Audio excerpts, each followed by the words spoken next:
여러분 이렇게 우리가 인생을 살다 보면요, 고난이 이렇게 많이 있다는 것을 보게 됩니다. 여러분 계속된 어떤 고난이 우리 인생 가운데 계속 반복되면 때로는 절망하게 돼요. 여러분 이럴 때 우리가 해야 될 게 뭘까요? 절망의 순간에서 어떻게 해야 될까요? 바로 기도를 해야 된다는 거죠. 여러분 사실 생각해보면 기도하는 것 외에는 다른 길이 없어요. 특히 믿는 자들은 반드시 이 절망의 순간에 기도를 해야 된다는 거예요. 여러분 에스겔이라는 인물이 있습니다. 여러분 잘 아시죠? 선지자 에스겔. 그 선지자 에스겔이요, 제사장 가문의 사람입니다. 그러니까 앞날이 그냥 뭐 엄청나게 창창하고 앞날이 그냥 뭐 밝혀있는 굉장히 잘 나가는 그러한 인물이 바로 이 에스겔입니다. 근데 에스겔이 25살에 이제 바벨론의 포로로 붙잡혀 갑니다. 이제 30살, 5년만 지나면 제사장이 될 수 있는 나이임에도 불구하고 이 에스겔이 어떻습니까? 포로의 신분이기 때문에 제사장이 될 수 없어요. 포로의 신분으로 있는 겁니다. 절망의 상황이지 않겠습니까? 여러분 그때의 에스겔이 어떻게 하고 있는지 에스겔 1장 1절부터 3절의 말씀, 가장 먼저 시작하는 말씀이 이렇습니다. 같이 한번 읽어볼게요. 시작. 30째 해 넷째 날 초 닷새에 내가 그발감과 사로잡힌 자 중에 있을 때에 하늘이 열리며 하나님의 모습이 내게 보이니 여호야긴 왕이 사로잡힌 지 5년 그달 초 닷새라. 갈대아 땅 그발감가에서 여호와의 말씀이 부시의 아들 제사장 에스겔에게 특별히 임하고 여호와의 권능이 내 위에 있으니라. 아멘. 여러분 강가에서 기도를 했다라고 성경은 말씀하고 있어요. 그렇죠? 강가에서 기도를 했다. 여러분 중요한 것은 이스라엘 백성들이 기도할 때 주로 어디서 기도했느냐? 바로 강가에서 기도를 했다는 거예요. 여러분 그래서 성경을 보게 되면 강가에서 기도했다라는 말이 굉장히 많이 나와요. 그래서 그 기도를 했더니 에스겔에게 어떤 능력을 주셨다고요? 하나님의 능력을 주셨다는 것입니다. 여러분 마찬가지로 사도행전 16장 13절로 14절의 말씀을 같이 한번 읽어봅시다. 시작. 안식일에 우리가 기도할 것이 있을까 하여 문밖 강가에 나가 거기에 앉아서 모인 여자들에게 말하는데 두아디라시에 있는 자세곡감 장사로서 하나님을 섬기는 르디아라는 한 여자가 말을 듣고 있을 때에 주께서 그 마음을 열어 바울의 말을 따르게 하신지라. 여러분 사도 바울이요 지금 빌립보 지역에 전도를 하러 갔는데 막막한 거예요. 어디서부터 시작해야 될지 모르는 거예요. 누구를 만나야 될지도 모르겠고 어떻게 복음을 전해야 할지도 전혀 모르는 상황입니다. 여러분 근데 성경을 보십시오. 사도 바울이 어떻게 일하고 있다고요? 기도할 곳이 있을까 하여 어디로 갔대요? 강가에 갔대요. 강가. 여러분 그래서 유대인들은요 강가에서 기도를 많이 했습니다. 그 강가에 갔더니 누구를 만납니까? 기도하러 모인 여인을 만납니다. 저나 여러분들이 너무나 잘 알고 있는 그 여인이 누구일까요? 네, 성경에 나와 있잖아요. 루디아. 여러분 루디아가 누굽니까? 바로 빌립보 교회의 기초가 되는 굉장히 중요한 역할을 하는 인물이 바로 루디아예요. 여러분 우리가 이렇게 살다 보면요 무언가 막막할 때가 있는 거예요. 에스겔처럼요. 포로로 잡혀가서 제사장이 돼야 되는데 취업의 문이 막힌 거예요. 오늘날로 따지면. 그렇죠? 여러분 이 사도 바울처럼 전도를 해야 되는데 하나님 말씀 따라 갔는데 어떻게 해야 될지 모르는 거예요. 그때 우리가 해야 될 게 뭐냐? 바로 강가로 나가야 된다. 이스라엘 백성들처럼 강가로 가라는 게 아니에요. 여기 주변에 강이 없잖아요. 그렇죠? 강가가 아니라 바로 뭐예요? 기도의 자리로 나가야 된다는 거죠. 기도의 자리로 나가면 어떻게 되니까요? 그때부터 문제가 풀리게 될 줄 믿습니다. 여러분 절망의 자리에서 해야 할 일은 뭐냐? 여러분 바로 기도해야 돼요. 여러분 그래서 성경에 보면요 절망과 이 고난을 잘 표현하고 있는 구약 성경이 있습니다. 그렇죠? 구약 성경에 보면 우리의 절망과 고난 어떤 부분입니까? 바로 광야입니다. 광야. 그래서 우리 인생도 뭐예요? 광야와 같다라고 계속해서 반복해서 말씀하고 있지 않습니까? 여러분 그런데 이 성경에 나온 이 광야라는 단어와 이 원어의 뜻을 보게 되면 말씀이라는 단어의 원어의 뜻과 똑같은 동의어예요. 참 재밌죠?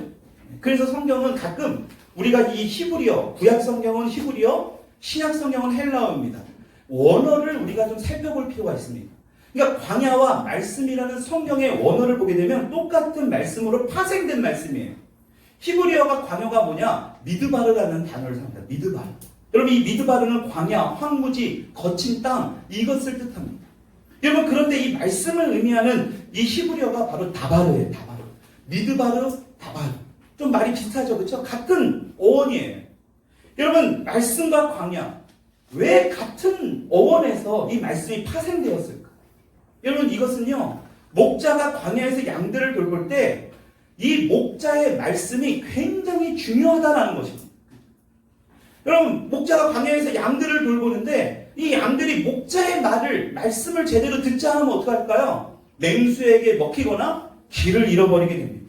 여러분, 그래서 목자의 그 말을 듣는 것, 특히 광야에서는 목자의 말을 잘 들어야지 살 수 있어요. 여러분, 그렇다면 우리도 마찬가지예요. 우리 인생이 광야와 같다면 우리가 인생을 살아갈 때에 우리 목자 대신 누구예요? 하나님의 그 말씀을 잘 들어야지만이 우리는 이 광야에서 잘 살아날 수 있다는 것입니다. 여러분, 그렇지 않으면 어떻게 돼요? 길을 잃어서 방황하거나 맹수에게, 그렇죠? 원수에게 물어 뜯김을 당하거나, 여러분, 이러한 일들이 있을 수 있다는 거예요. 여러분, 그래서 광야에서는요, 하나님의 말씀을 잘 들어야 됩니다. 여러분, 그렇다면 하나님의 말씀을 잘 들으려면 어떻게 해야 될까요? 바로 기도해야 된다. 오늘 3절의 말씀을 보게 되면요, 하나님께서 우리에게 뭐라고 말씀하십니까? 야, 나에게 부르짖어. 네가 나에게 부르짖어 기도하면 내가 응답하겠다라고 하나님이 말씀하세요. 여러분, 지금 여러분들이 광야길에서 혹시라도 어떤 절망과 고난 가운데 있습니까? 여러분, 그렇다면 지금이 바로 하나님께 부르짖어 기도해야 될 때라는 것입니다. 여러분, 그냥 가만히 있을 때가 아니에요. 그러면 뭘 하신다라는 거예요? 하나님께서 반드시 응답을 하시겠다라는 거예요. 여러분, 우리가 기억해야 될 게 있습니다. 광야에만 있는다고요? 하나님께서 응답하는 것이 결코 아니라는 사실이에요. 여러분, 내가 광야에만 머무르고 있다고 해서 광야에서 기도해야 응답이 있는 것이지, 그 고난의 자리에 있는 그 자체만으로 하나님의 응답이 있는 게 절대 아니에요. 근데 자꾸 우리는 잘못 생각해요. 고난이 자꾸 우리는 하나님이 주시는 축복이다. 여러분, 이것도 맞는 말이지만 반만 맞는 말이에요. 여러분, 고난을 받는다고 하나님의 복이 저절로 임하는 게 아닙니다. 고난이 임할 때 어떻게 된다고요? 기도를 해야 돼요. 기도를. 그럴 때에 하나님의 복이 우리 가운데 임하게 된다는 것입니다.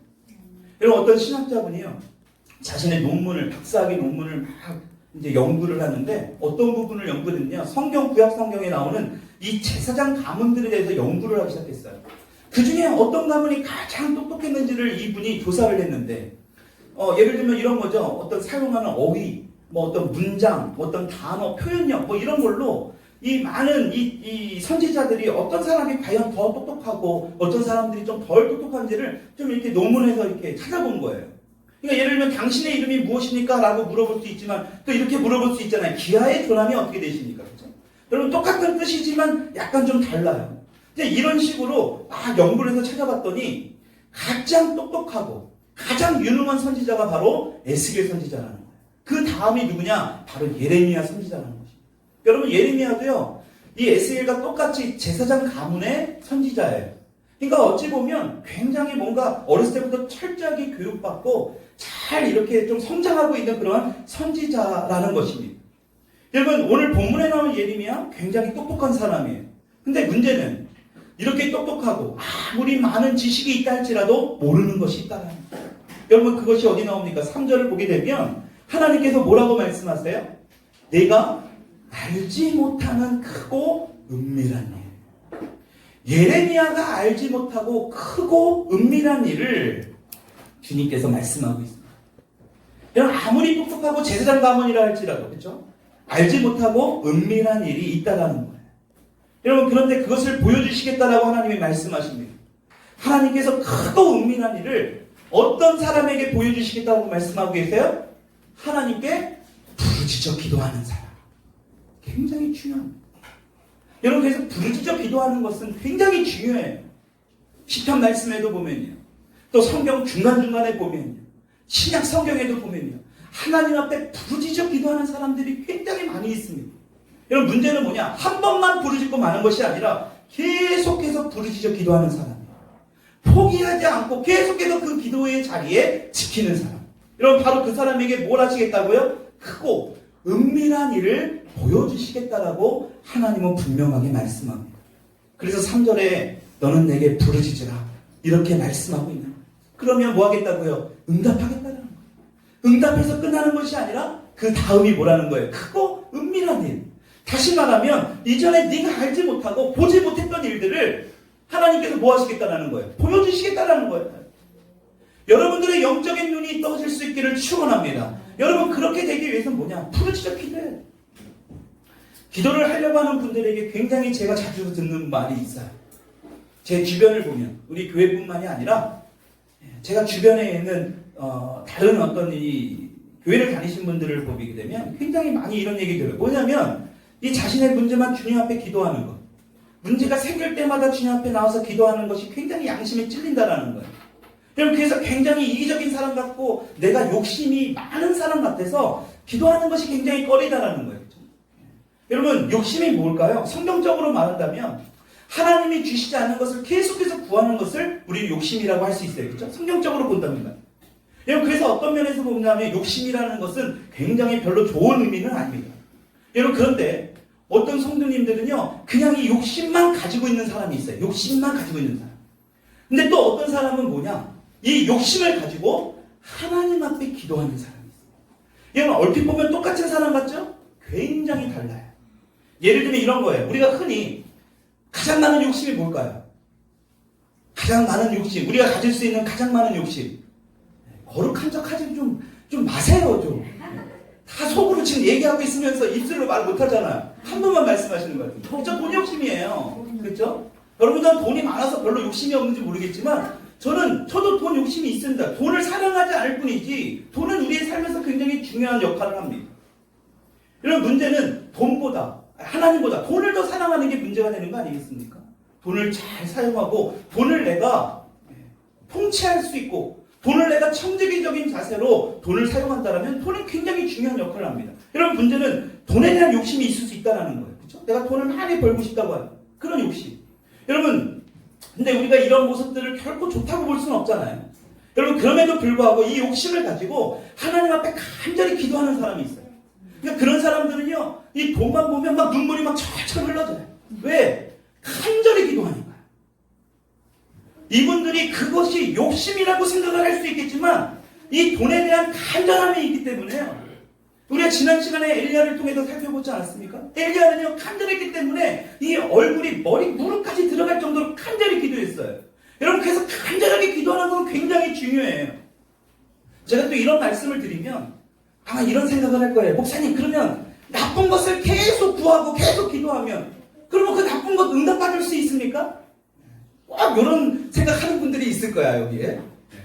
여러분, 제가 장담하건대 불순한 마음을 갖고 계속해서 쉬지 말고 기도해 보십시오. 여러분, 진짜 간절하게 한번 기도해 보세요. 그러면 결과적으로 어떻게 될까? 하나님이 그 기도를 변화시켜줘요. 진짜 한번 해보세요. 여러분들이 그 간절함을 갖고요, 단 짧은 시간이 아니에요. 계속해서 기도해야 돼요. 불순한 기도로 주님 앞에 아무리 여러분들이 계속해서 기도하면요, 그 불순한 기도가 계속 가지 않아요. 그 기도는 반드시 선한 기도로 바뀌어져요. 여러분, 문제는 뭐냐? 간절히 기도하지 않고 기도의 자리에 있지 않는 것이 더 큰 문제예요. 여러분, 그래서 그것을 욕심이라고 보면 안 돼요.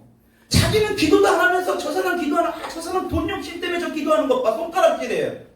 여러분, 그분이 그 돈 욕심으로 설사 기도를 할까 하더라도 그 간절함이 뭔지 아십니까? 그거 모르잖아요. 그러니까 손가락질 하는 거예요. 왜? 자기는 기도 안 하니까. 그게 뭔지 몰라.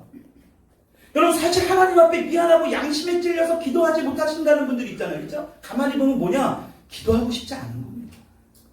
진짜 본 마음은요, 귀찮은 거예요. 구하고 싶지 않은 겁니다. 기도하고 싶지 않으니까 괜히 그런 핑계를 대는 거예요. 여러분, 간절해 보십시오. 기도하지 않을 수 있겠습니까? 정말 절로 기도할 수밖에 없는 거예요.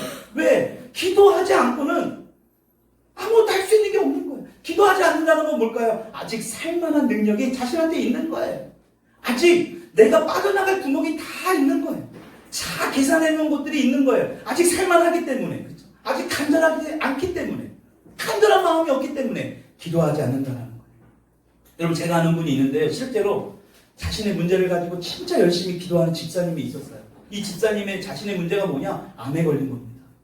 예, 암에 열심히 잘 건강하게 살다가 이 암에 걸렸으니까요. 얼마나 기가 막힙니까? 나름대로 신앙생활도 열심히 잘했던 분인데. 여러분, 근데 이분이 어떻게 처음에 기도했는지 아세요? 자신의 암을 위해서만 계속 기도했어요. 때로는 주님 너무나 억울합니다. 이렇게 죽을 수 없습니다. 그랬다가 또 하나님 앞에 또 잘못한 게 있는지 또 한번 고백도 회개도 하고 또 하나님 앞에 또 막 투정도 부리고. 문제는 뭐냐? 계속 기도의 자리에 있었어요. 계속 쉬지 않고. 몇 달 동안 그분이요 계속 그런 기도를 했습니다. 근데요 그 기도가 어떻게 바뀌어지는지 아세요? 이 암을 위해서, 자신을 위해서 기도해야 하는 것이 맨날 그 기도만 하니까요, 이분이 나중에 뭘로 바뀌냐? 가족을 위해서 기도하더라고요. 그렇게 또 계속 한동안 기도하고 그 기도의 자리에 지키다 보니까 나중에 뭐를 위해 기도하냐? 교회를 위해서 기도하더라고요. 여러분 그 기도가 나중에 또 뭐를 위해서 기도하는지 아십니까? 나라를 위해서 기도하고 선교를 위해서 기도하더라고요. 여러분 진짜 놀라운 것은 이렇게 기도가 점점 깊어지잖아요. 그렇죠? 기도의 범위가 넓어져요. 그러니까요, 처음에 간절히 기도했던 그 암이 치유가 되는 놀라운 역사가 일어났다는 거예요. 여러분 이 사실을 믿어야 돼요. 여러분 그래서 결국에는 그 암이 완전히 치유됐어요. 완전히. 병원에 갔더니 의사가 도대체 무엇을 하고 왔냐는 거예요. 그분은 항암 치료도 받지 않았고 약도 먹지 않았는데 도대체 뭐를 하고 왔냐고. 어느 병원에 왔냐고. 여러분 그 정도로 깨끗하게 암이 치유됐다는 사실. 여러분 이건 제 주변에 실제로 있었던 분의 간증이에요. 여러분 여기서 중요한 게 뭘까요? 계속해서 기도의 자리를 지키는 거예요. 그리고 기도하는 거예요. 여러분 그런데 하나님께 양심에 찔린다고 기도조차 하지 않는 것? 여러분 솔직히 정말 기도할 수 있는 마음, 그 마음 자체가 없는 거예요. 그러니까 좀 여러분들이 자신을 좀 돌아봐야 돼요. 여러분 예배는 뭐냐? 맨날 여러분들 잘한다, 잘못된 길로 가고 있는데 잘한다, 칭찬한다, 격려한다, 복을 준다. 여러분 이것도 너무 중요한 거 맞아요. 그런데 그것만 보게 되면 우리의 내면의 모습을 절대 볼 수 없습니다. 제가 2주마다 한 번씩 섬기고 있는 그 치유센터의 그 기관에서는요, 그분들이 항상 하는 말들이 있습니다. 제대로 치유되고 회복되시는 분들이 하는 말씀. 목사님 50년, 60년 평생 동안 제가 알지 못했던 사실을 알게 되었습니다. 여러분 그분들에게 맨날 축복합니다, 사랑합니다, 이 말로는 절대 볼 수 없어요. 자신의 모습을 절대 볼 수 없습니다. 여러분 하나님의 말씀을 통해서 저와 여러분들의 내면을 더 깊이 들여다볼 수 있는 시간이 되기를 축원합니다. 그래서 로마서 8장 26절에 이렇게 말씀합니다. 같이 한번 읽어봅시다. 시작. 이와 같이 성령도 우리의 연약함을 도우시나니 우리는 마땅히 기도할 바를 알지 못하나 오직 성령이 말할 수 없는 탄식으로 우리를 위하여 친히. 여러분 성경에 뭐라고 말하고 있어요? 우리는 기도할 거를, 마땅히 구할 바를 알지 못한대요. 그러니까 기도 못한다라고 생각할 거 없어요. 무엇을 기도해야 하는지를 우리는 원래부터 모른다라고 성경은 말씀합니다. 여러분 그런데 무엇을 기도할지는 모르는데 우리를 대신해서 누가 기도해 주신다라는 거예요? 성령님께서 기도해 주십니다. 할렐루야. 성령님께서 우리가 말할 수 없는 탄식으로 우리가 기도할 수 없는 그 기도까지도 우리 성령님이 기도해 주신다라는 거예요. 여러분 그래서 처음에는 돈 문제, 질병 문제, 개인 문제 때문에 기도를 했지만 나중에는 성령님이 이 기도하는 사람에게 충만하게 임하셔서, 그렇죠? 오늘 우리가 찬양을 했습니다. 성령으로 충만하게 임하셔서 그 기도가 바뀌어지게 된다는 거예요. 여러분 중요한 것은 기도를 멈추지 말고 계속 그 기도 자리에 있는 것이 중요해요. 기도의 자리에 다른 사람이 있는 게 아니라 바로 내가 있는 게 중요합니다. 남편을 갖고 기도하는데 보내지 마시고 내가 나와야 돼요. 아내를 자꾸 기도하는 자리에 보내려고 하지 말고 내가 있는 게 중요하다는 거예요. 그러면 기도가 어떻게 된다고요? 점점 더 깊어지고 바뀌어지게 된다는 하나님의 말씀을 믿으시기 바랍니다. 그러니까 양심에 찔려서 기도하지 못하겠다는 말 하지 마세요. 계속 기도를 하면서 그 기도 자리에 있게 되면요, 하나님이 원하시는 그 기도의 단계까지 가게 돼요. 그 기도의 단계가 뭐냐? 하나님이 원하시는 그 기도가 어디까지 가야 되느냐? 우리는 이 수준까지 가야 됩니다. 그게 바로 마태복음 6장 33절입니다. 같이요. 시작. 너희는 먼저 그의 나라와 그의 의를 구하라. 그리하면 이 모든 것을. 아멘. 그의 나라와 의를 위한 기도. 그의 나라, 하나님의 나라와 하나님의 의를 위한 기도까지 가야 돼요. 여러분 그런데 처음부터 우리는 이것부터 기도하려고 하니까요, 기도하지 못하는 거예요. 그냥 중간에 포기하는 거예요. 여러분 오늘 말씀의 본문 예레미야 말씀을 보십시오. 1차적으로 무조건 뭐가 되는 거예요? 부르짖어 기도하라는 거예요. 단순합니다. 욕심이니 뭐니 이런 거 생각하지 말고 그냥 기도하라는 거예요. 자꾸 엉뚱한 곳에서 풀려고 하지 마십시오. 여러분 술로 풀려집니까? 사람으로 풀려져요? 여러분 돈으로 뭔가 그 문제를 풀려고 하고 싶죠. 또다시 그 문제에 휩싸여요. 여러분 기도의 자리로 나오게 되면 처음에는 자신의 어떤 개인적인 것들을 붙잡고 기도할 수 있지만 계속 기도하면 어떻게 된다라는 거예요? 그의 나라를 위해, 그의 의를 위해 기도하게 된다라고 성경은 말씀하고 있습니다. 여러분, 그렇게 되면 어떻게 되느냐? 자신의 기도에 응답이 되었다는 걸 보게 돼요. 놀라운 사실이에요. 그의 나라와 그의 일을 구하면 뭘 해주시겠다라는 말씀하세요. 너희에게 더하겠다. 너희가 구하는 것을 주시겠다라고 분명하게 말씀하고 있다. 기도의 응답. 여러분, 기도의 응답뿐만이 아니라 크고 은밀한 일까지도 다 보여주시기 바랍니다.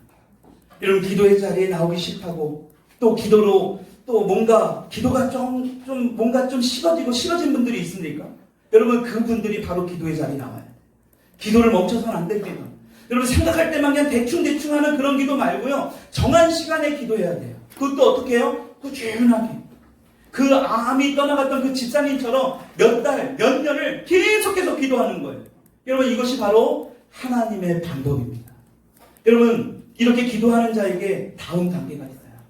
이 단계를 보고 마칠까 하는데요. 그게 바로 뭐냐? 성령님의 능력을 주신다는 거예요. 어떻게 하신다고요? 이렇게 기도하는 자에게 성령님의 능력을 부어주신다는 거죠. 여러분, 출애굽기 6장 9절의 말씀 우리 같이 한번 읽어볼게요. 시작. 모세가 이와 같이 이스라엘 자손에게 전하나 그들이 마음의 상함과 가혹한 노력으로 말미암아 모세의 말을 듣지 아니하였더라. 여러분, 지금 모세가 바로 왕에게 가서 이제 나 애굽 땅을 떠나가겠습니다. 이스라엘 백성들 데리고 나가겠습니다 라고 하기 전에 먼저 이스라엘 백성들에게 이야기를 합니다. 그런데 이스라엘 백성들의 반응이 어땠대요? 모세의 말을 듣지 않았대요. 여러분, 근데 왜 모세의 말을 듣지 않았느냐? 바로 이스라엘 백성들의 마음이 상했기 때문이라는 것입니다. 마음이 상한 거예요. 빈정상한 거예요. 근데 재밌는 게 있습니다. 이 마음의 상함이라는 또 히브리어 성경의 원어를 보게 되면 코체르 르하흐라는 말을 씁니다. 코체르 르하흐. 여러분, 코체르 르하흐가 뭐냐? 마음의 상함이라고 성경은 표현하고 있는데 원어 뜻대로 그냥 직역하면 뭐냐? 영이 부족하다는 뜻이에요. 코체르 르하흐. 영이 부족하기 때문에 마음이 상했다라는 것입니다. 이스라엘 백성들이 마음이 상한 것은 다른 것이 아니라 영이 부족했다라는 거예요. 한마디로 뭐예요? 성령이 충만하지 못했다라는 거예요. 그러니까 마음이 상했다라는 거예요. 성령 충만하지 못하니까 마음이 상했다라는 것입니다. 여러분, 그래서 영이 부족하게 되면, 다시 말해 성령 충만하지 못하게 되면 절망의 상태에 빠지게 됩니다. 영이 부족하게 되면 아무 일도 못하고 그냥 무기력함에 빠져버립니다. 왜? 우리 사람은 영이 있기 때문에. 다른 동물들과 달라요. 그래서 예배를 통해서 뭐예요? 우리는 새 힘을 공급받잖아요. 예배를 통해서 뭡니까? 우리가 이전에 알 수 없었던 그런 능력을 주님으로부터 공급받는 거예요. 왜? 우리의 영이 채워지는 것을 경험하고 있으니까요. 여러분, 그래서 영이 부족하면 기도하기가 싫어집니다. 영이 부족한 사람들의 대표적인 케이스가 뭐냐? 여러분, 마음이 상하면 성령으로 충만하지 못해요. 그렇죠? 마음이 상하면. 성령 충만하지 못하다고 분명히 말씀했어요. 여러분, 그분들의 특징이 뭡니까? 교회가 나오기 싫어요. 하나님 말씀도 듣고 싶어 하지 않습니다. 다시 말하면 하나님께 기도하고 싶지도 않아요. 여러분, 예배가 막막하고 설교 말씀이 잘 들리지도 않고 뭔가 내 마음에 자꾸 어떤 불신의 마음이 가득합니까? 여러분, 그때가 바로 어떨 때냐? 바로 기도해야 될 때예요. 여러분, 그래서 우리가 기도하면 어떻게 된다고요? 우리의 영이 넘쳐나게 된다는 사실을 믿으시기 바랍니다. 성령 충만할 수 있는 거예요. 여러분, 그래서 기도하는 것 굉장히 중요합니다. 우리 옆 사람에게 이렇게 한번 고백하십시다. 기도하십시다. 기도가 답입니다. 기도가 먼저입니다. 여러분, 실제 정말 기도를 해야 돼요. 오늘 기도하지 않고 어떻게 사실 수 있습니까? 기도의 자리에 나와야 됩니다. 제가 이전에는요, 여러분들이 부담될까봐 수요일, 금요일도 편히 봐드리고 바쁜 일 먼저 보시지요. 근데 그게 아니에요. 하나님이 자꾸 그 마음을 주세요. 나오게 해야 된다는 거예요. 기도하게 해야 된다는 겁니다. 기도하셔야 돼요. 아직 살만하시지 않습니까? 그러니까 기도 안 하는 거예요. 그렇다고 여러분 금요일, 수요일 안 나온다 여러분 정죄하는 게 절대 아닙니다. 여러분들의 마음에 도전하는 거예요. 기도하는 마음을 가지셔야 된다는 거. 오늘 말씀을 정리합니다. 우리 인생이 광야와 같다라고 합니다. 여러분, 광야, 고통 없이는 절대로 있을 수 없는 곳이 광야예요. 그러니까요, 우리의 인생이 광야예요. 그러니까 고통 없는 삶을 살려고 하지 마세요. 우리 삶 자체는 이미 지난 금요일 날도 우리가 설교 말씀을 통해서 들었지 않습니까? 예. 그냥 참고 견디는 거예요. 그게 믿음이에요. 그냥 이 땅에서는요, 그냥 고통받을 수밖에 없습니다. 그래서 박신양이라는 사람이 그런 러시아에 유학을 갔다 그런 글귀에 완전히 은혜 받았대요. 뭐냐? 왜 당신은 꼭 고통받지 않으려고 합니까? 왜 고통당하지 않으려고 합니까? 여러분, 고통은 당연한 거예요. 우리 삶에서. 여러분, 그렇다면 우리가 어떻게 될까요? 이 고통의 길, 강야의 길을 끝까지 승리하고 나가려면 맹수의 공격에서 호시탐탐 노리고 있습니다.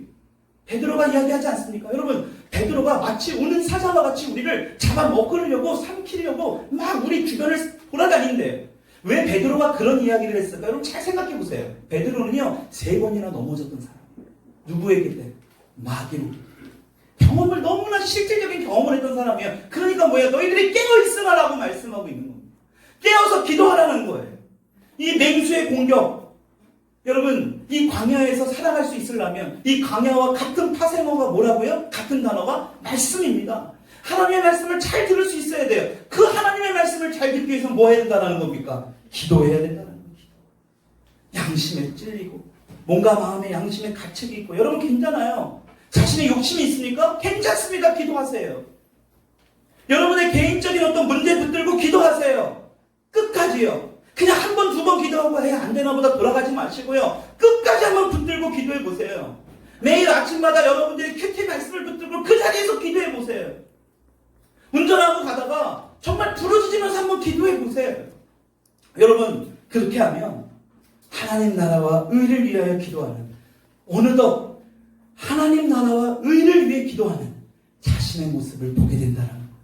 여러분, 그러면 기도가 점점 더 깊어지고 자신이 하는 그 기도가요 능력 있는 기도가 되는 거예요. 기도가 재밌는 거예요. 그래서 와 되네, 구했더니 이렇게 되네, 하나님 앞에 간절히 기도했더니 정말 되네. 여러분, 이렇게 기도하는 사람에게 뭘 해주시겠다라고요? 성령님이 충만하게 기름 부어주시고 성령으로 충만하게 역사해 주시고. 여러분, 그러면 오늘 예레미야처럼 어떠한 절망의 순간이 있다 할지라도, 고통이 있다 할지라도 여러분 반드시 승리할 수 있는 저와 여러분들이 될 수 있기를 주님의 이름으로 축원합니다.